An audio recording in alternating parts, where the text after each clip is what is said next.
In this tutorial, I'll show you how to fix cut-off data points in charts inside Google Sheets so your visuals look accurate and professional.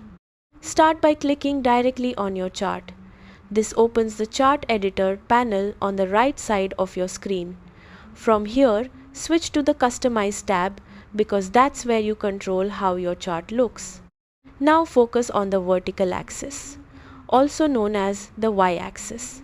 This is the scale that determines how tall your bars or lines appear. Click on vertical axis to open its settings. By default, Google Sheets automatically chooses the minimum and maximum values, but this is where the issue usually comes from. If your highest value looks cut off or compressed, it means the maximum value is too low. To fix it, manually enter a number slightly higher than your largest data point. For example, if your highest value is 22,000, set the maximum to something like 25,000. This gives your chart enough space to display the full height properly.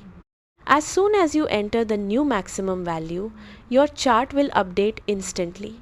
The tallest bar or point will now be fully visible and clearly separated from the rest, making your data much easier to understand. This small adjustment makes a huge difference, especially when you have one value that's much higher than the others. It ensures your chart tells the true story instead of hiding important details. That's it. You now know how to fix cut-off data points in Google Sheets charts and make your visuals clean, accurate, and easy to read.